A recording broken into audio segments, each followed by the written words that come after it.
shall we? I think we need to get real. You down with that? Okay.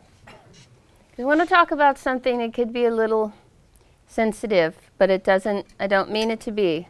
I want to speak about compassion. The bottom line to everything I'm going to say right now is understanding and compassion.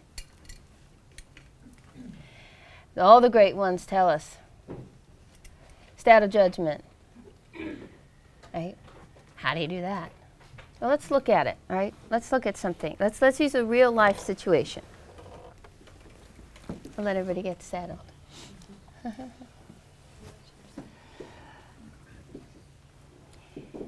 So, some of you may have heard, some of you may have not heard, that a prominent member of the yoga community is going through some challenges. All right? I want to address this because because it can give us huge understanding, right? Compassion. Right? I wasn't going to name names, but I might. Well, maybe I won't name names per se, because it's not about the person, it's about the name. So the founder of Anusara Yoga has stepped down because of some personal challenges that look like being out of integrity. And the reason that I'm talking about this is because many of us could look at this and say, how can this happen? This isn't supposed to happen. This was a leader, this was a spiritual teacher, or this, whatever you considered this to be. And you know, we've had a rash of it in politics, right? How many people, right? Now someone says, oh, so-and-so's had a child out of wedlock, and blah, blah, blah. Say, oh yeah, well, okay, what next? What's for dinner? But you know, there's for those of us who are yogis, this is really important. Let's understand the process of what a soul goes through to reach perfection. All right?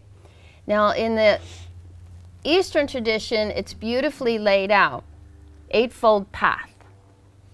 It starts with yama, niyama, the do's and the don'ts. And you know, it's funny, when we teach the yamas and niyamas, it's kind of like, oh yeah, okay, don't steal, don't kill, don't hoard, you know, moderation, yeah, whatever. But you know, these two foundational energies is what everything else is built on.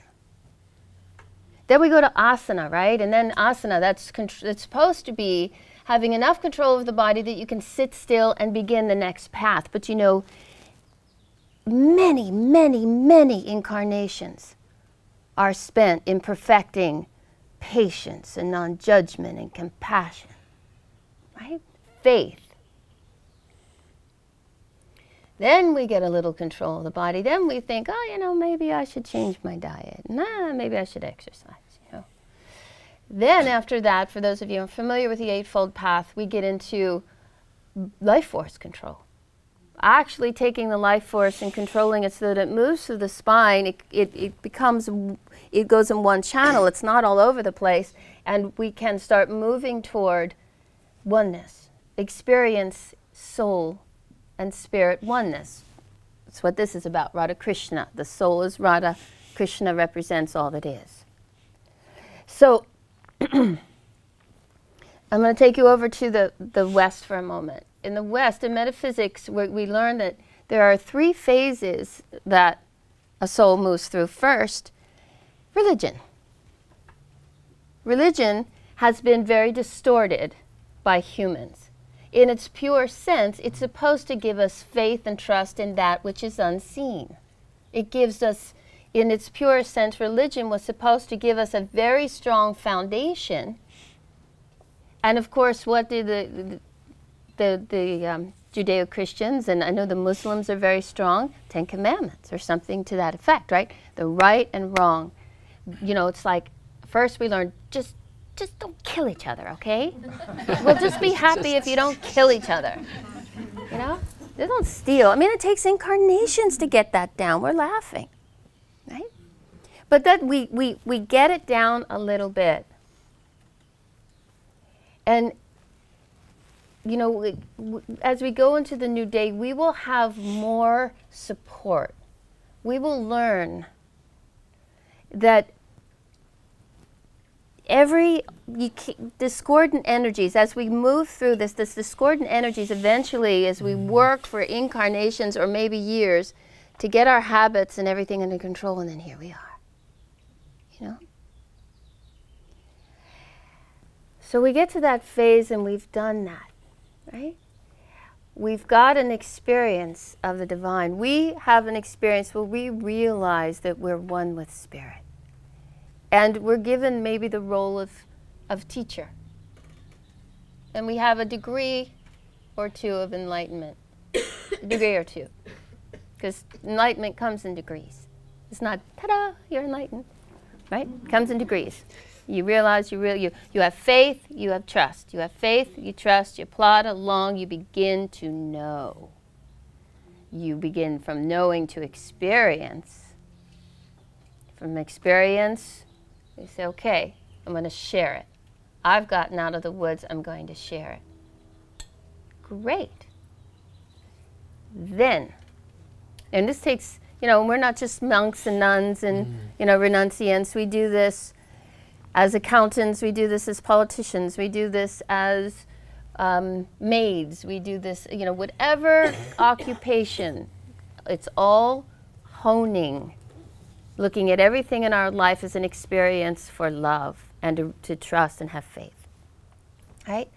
We get a little bit of power.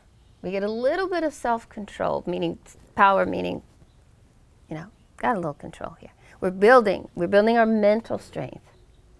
Get some genius in one area or another. Get a little emotional power. We've got the energy of our emotional bodies behind the thought. We can manifest. We become manifestors. Then, and remember this whole time, because those of you who have heard me talk about it, I always talk about the higher, because I know that our life is guided constantly by the great ones, right? So then the great ones are saying, great, this person's doing just fine. Let's test their resolve. And that person gets in a position of power, of influence. And of course, then that opens you up, right? What happens when you know, anybody in here that has a lot of money? Well, money can buy you anything you want, including harmful substances and a lifestyle that's, you know, money doesn't have to do that, but you can pretty have much anything when you have money. And people are attracted to money, right? So they'll sell, you know, hang out with me. I like your money. I like your power. I like your consciousness. You know, I think monastics in Yogananda's ashram, you were never allowed to go out alone. He was smart because they had to go in pairs, because people are attracted to the light. And they were the easy part of it. If I have sex with you and you have light, I get light. It doesn't work that way. But that's what we think. I want to be close to you. I wish my husband, I wish my wife had that much light. So if I'm intimate with you, I get your light. So you see, when we are in that position, it's really, we are all going to be or have been in that position. Do you understand? Where we will be tested. How strong is, how deep does it go? Do we talk it or are we living it? And I guarantee you, this person that is going through this time, you know, he's going through it, and he's going through it in front of millions of yogis. I guarantee you, he's in a lot of pain right now. And that he realizes all of a sudden, smack, you know, he was probably able to get into a certain kind of denial because he had a whole entourage of people helping him in his denial. Now all of a sudden, the curtain's ripped off and he's there naked. He's a real yogi. He knows what happens now. And he's in pain. And I don't know about you, but I have the utmost of compassion for anyone going through that situation. Because I'm either going to go through it myself or I've been through it. And you know what, I'll tell you a secret, I've been through it. Not in this lifetime, but in a previous lifetime. I know I have. I knew I slipped and fell. And that's why I'm real careful this lifetime. Too much so. Too much so. So, you know, Christ said, judge ye not. I'm just throwing it out there. I'm just throwing it out there. When you read, if you don't know, if you come across this, and then people are going to put it all in a pile, right? Oh, yoga's bunk, and it's just full of charlatans and all that sort of thing. We got to stay strong. And we got to embrace our brother and say, but for the grace of God, there goes I. This soul had great intentions, slipped and fell, but if he can look into our eyes and we say, you know what, we believe in you, get back up again. You do your best. You know, we had a yogi like that came to the soul. He actually was taken down in a sex scandal. I'm not going to mention who he was, but he was very, very well known and had done some very big work, even to the point of establishing a community. And he had also indulged and was shamed, pulled out of the limelight. But you know what? I love this guy because he said, I admit my mistake, and I'm going to get back up again in all humility, and I know that a lot of people are not going to believe me, but if I purify my motives, my actions, if I start all over again, at least, you know, he decided he's not going to hide and run away and go. He just said, you know what? I'm going to come. And he came to the studio, and he was beautiful. He had made, and it was only a period maybe of 8-10 years, he made a complete circle. And we, you know, we're pretty good at reading vibration. His was nice and steady. And we were like, oh, God bless you. That's, you know. So let's not lose heart in our yoga community. Let's not lose heart in someone. If you've ever done Anusara, it's a beautiful practice. It's a beautiful practice, and I'm glad that he brought it. It's a child of Iyengar, which is a very beautiful practice. And so let's just one last thing. You know, there's a lot of, and I'm gonna just give it a name. There's been a lot of scandals with priests, right? And unsavory behavior. But I want to tell you something. And in the football world, there was some scandals. Right? Yeah. Well, yeah. The reason I'm going for priests, though, yes, in every. But here's the point I want to make, and I know this is not going to sit well with you. But I'm so glad that I am not a Catholic priest or nun, because they are allowed to drink. How can you drink alcohol, which numbs your finer senses, and then expect to live celibate? How do you don't drink and expect to live celibate? I can tell you some stories on that.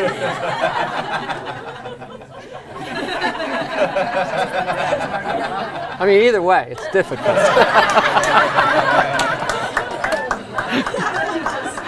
It's difficult either way. You didn't drink for 25 years. I haven't drank in 40-something years. Well, I mean, it's worth a good laugh. But the point is, that's why we're so blessed, and I'm going to turn it over to Tom. We're so blessed to have yoga. If you really want to do something in this lifetime, you gotta stay straight. And I'm not talking, sexual, homosexual. I'm saying you've got to stay clean. It's the first 2 steps of yoga. By the time you get to the 4th step, you're taking your life force, you're putting it in the spine, to the brain, you're meditating deeply, and you can withstand the test of the higher. If you're going to play with substances, you're knocking yourself out of the, taking back of the knees, and you're gonna can't do it. How can you do it? It's not prayer is not enough. You've got to have life force control. And if you don't use life force control, well, anyway, that's all I do. You get the picture. Okay, I'm coming off my pedestal. But the point is, please understand, judgment and, let's stay away from judgment. This is our test now. This person made his choices. Now it comes on to us. What choice are we going to make? Are we going to say, but for the grace of God, there goes I? Or are we going to say, Which, if we do judge it, it's another way of making an excuse why I don't have to face these moments of truth myself. That's right. That's all judgment is. It just gives you another, your parents didn't live up to the whatever, so now you can go and be whatever you want to be because you have an excuse because they weren't. So that's all judgment is. So when these things are happening because Divine Mother is allowing them to happen, because this is the way she's helping us. She's reaching down to pick each one of us up. Whether we fall, or whether we're steady, or whether we're somewhere in between, whether we're indifferent or whether we're devotional. We're all getting the same treatment by the one same divine love.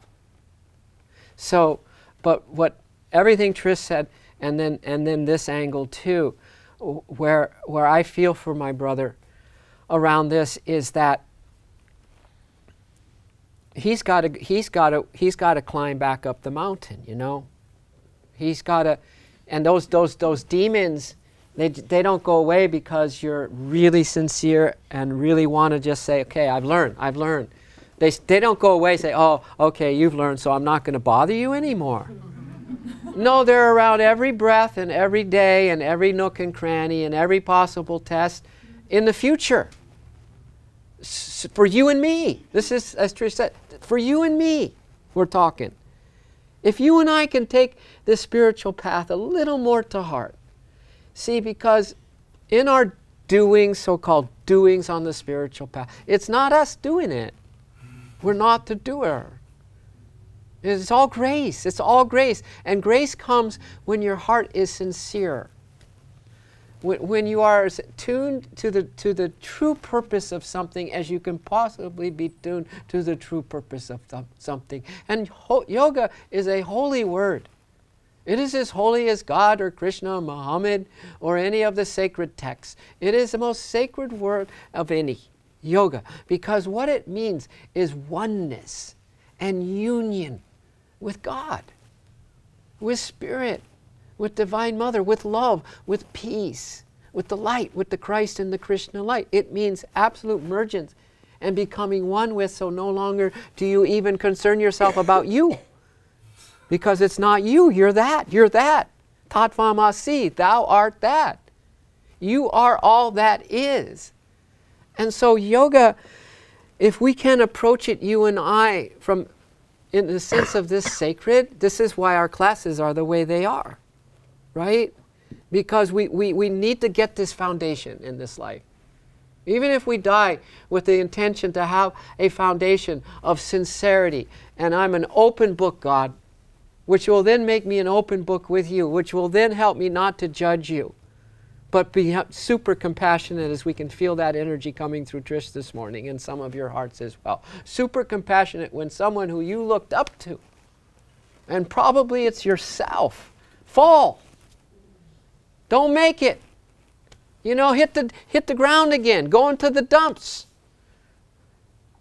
Those are the times that Divine Mother loves us the most. I've told you that again and again and again and again. That's when Divine Ones hold us in their arms and say, we're going to start over. Just you and me. And we're going to do better this time. But it completely depends on how you want to approach it as true and sincere as possible, which means from the heart. You guys, from your hearts. Let's don't be in anything at all.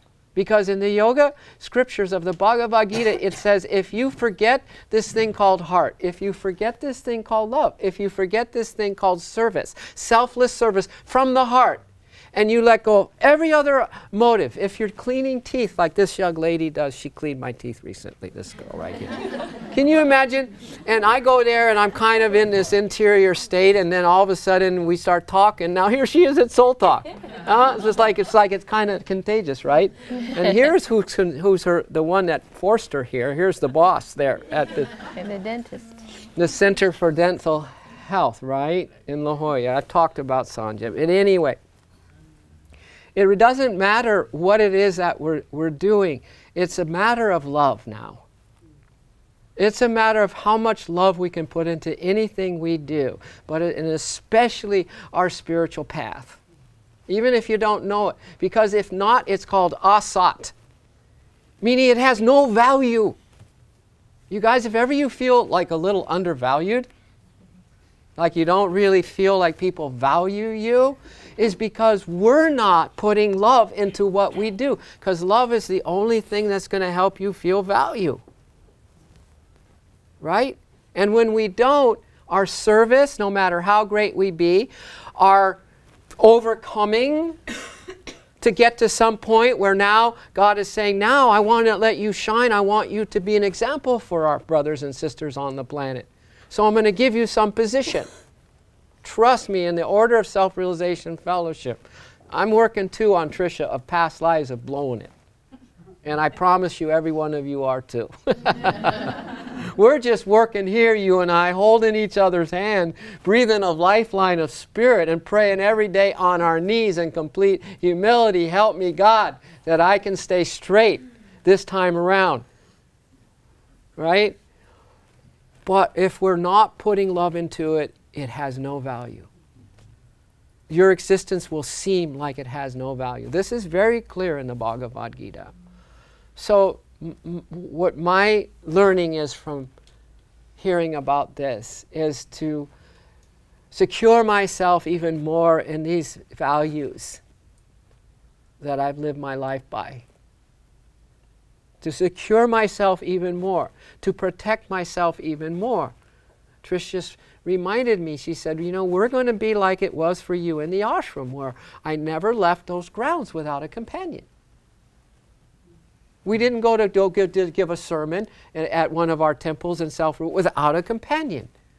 Unless we had permission, we'd go out alone, but it wasn't easy to get that permission, to just get a car request to go out and do an errand, as harmless as it was, because that's Yogananda's rule. Environment is stronger than our individual willpower. So Trish reminded me, that's the way we're going to choose to live our life. If we start traveling to give these workshops or whatever for the Soul Center Foundation, we're going to go in pair. What about when you visited your family? Huh? What about when you I need all of you to come when I go visit my family. Every single one of you. Mom, I'm bringing over a few people. She'll go, oh, cool. And all of you come. Everything will be fine. It would be awesome because we'd be so preoccupied in the collective good energy, right? Yeah. He used to bring a companion home to visit his family. Yeah, I did used to bring a companion. Because there it was kind of acting like a buffer, you know what I mean? Then you were really blessed. So I guess what I'm saying is now let's take this on, because you know we're not singles individuals anymore. You know, that saying that the Buddha is going to reincarnate as a community has happened. He's back. He's back. Mm. The Christ conscious, the second coming of Christ is back. And where two or more are gathered together in my name, that's where I am. So we are unbelievably in this together now. Unbelievably. So as we take to heart and just be of heart when you pray to God. Just give your heart to God in all your humility. You don't have to feel like you've conquered anything.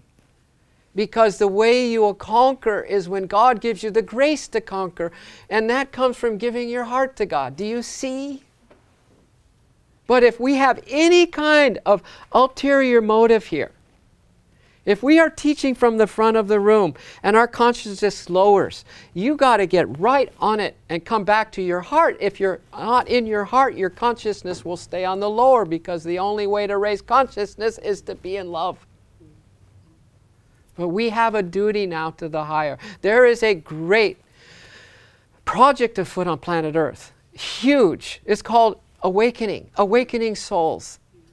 And it is so real, it's palpable. It is happening in our lifetime. And every one of us is needed to clean up shop. And you clean up shop by just laying at the feet of God and giving your heart to Divine Mother and say, I am so helpless, Divine Mother. I know my stuff. It's still here. And it's still in my face every single day. But it is only in you that I can find refuge. It is only when you bless me for moments at a time, for meditations at a time, and for days at a time, and she will continue to bless you as long as you continually, in sincerity, give yourself over to the truest motive that has no selfish motive in it for you, but completely in intention, if nothing else, to give your life over back to God. And then that's why I've been saying lately in class, even before this incident happened, that's safe yoga. That is safe living. There is only one way to be secure and safe in this incarnation, and that is to take shelter in God. Remember God, run to God, take shelter in God, and embrace that God of yours. Whether it's to lay down and do your 5 pranams at the feet of God, or just to run and say, help me, and just cry at the feet of God. This is our top first priority. And if that's nothing that seems possible for you, to acknowledge, just to acknowledge as a thought, even if it's a fleeting thought, just to acknowledge that there is something out there, really inside, but out there that can help you. That there could be a higher power, that there could be something better than what you're going, just to acknowledge that, okay? That is the very, very first step for all of us. But that will come and turn into running to God first and giving your heart, because that is the only safety that you have and I have in this realm of duality, in this place of impermanence, in this place of illusory shapes and forms. And we must, as it says in the Bhagavad Gita, and I'll end this with this thought, when Krishna says to Arjuna, and O Arjuna, you must slay the fond shapes that would betray. The illusion of form, the illusion that you and I are separate, the illusion that there's anything outward in a form can give us what we're looking for. It can't. It can only break our hearts, which has happened to this brother of ours. Namaste.